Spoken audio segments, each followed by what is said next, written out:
Don't ignore the millions of Americans throughout the country who agree with us.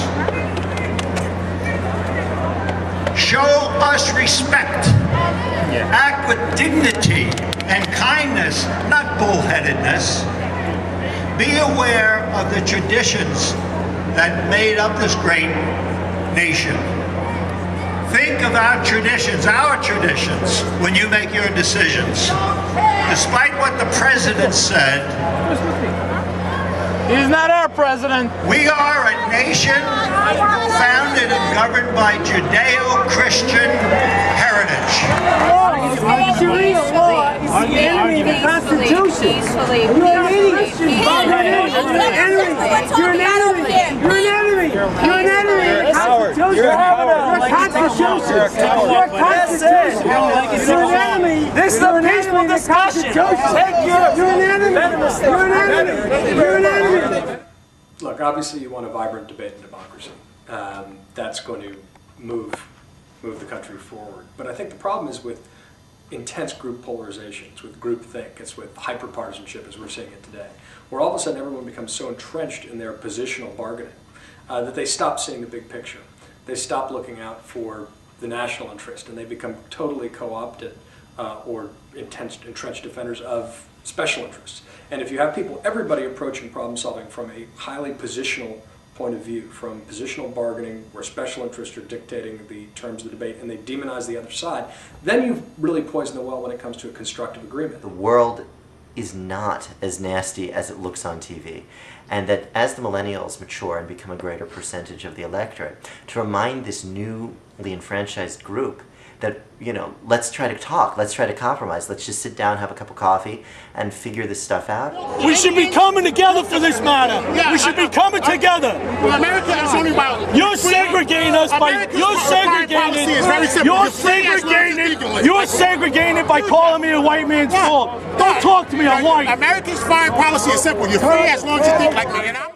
If it's all just shouting and protest and positional bargaining, if people are content to be professional protesters, they're not going to be taken seriously when it comes time to actually solve the problem. And it's important to appreciate that they may actually be their own worst enemy, because they will actually create the negative stereotypes that's used to discount reasonable people who are on their side of the aisle. Excuse me, where are you from?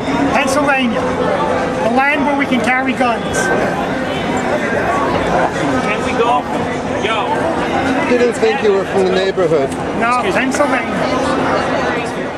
Recognizing that we all have a stake in the success of society, and that if you approach problem solving from a constructive point of view, you're not only going to be ultimately more effective at making the change you want to see, but you'll actually strengthen society in the process.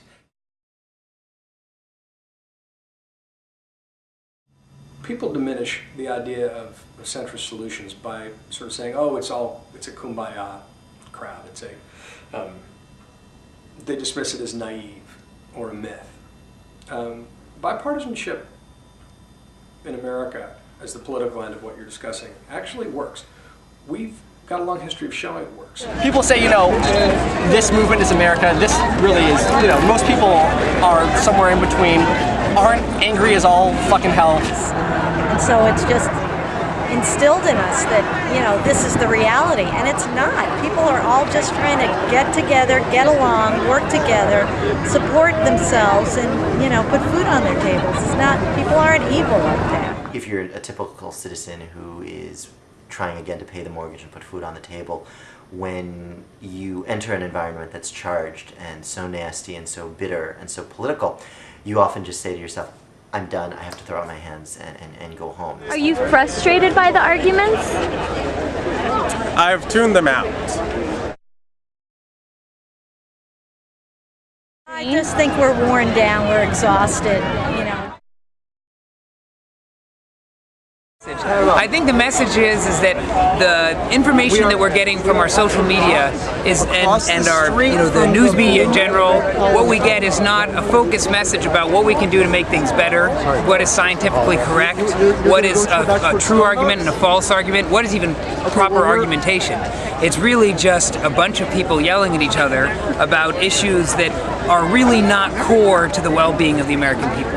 With the rise of partisan media, you've got very powerful cheerleaders I mean, you've always had interest groups. You've always had people who are preaching absolutism, but never with quite the megaphone. It's really about promoting just rational discourse and, like a real dialogue where people are actually talking to each other, not yelling at each other. I mean, you can be enthusiastic without being pissed and irrational, right?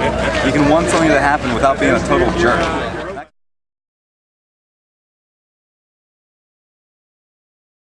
Yes. I mean, remember, we've had the Civil War.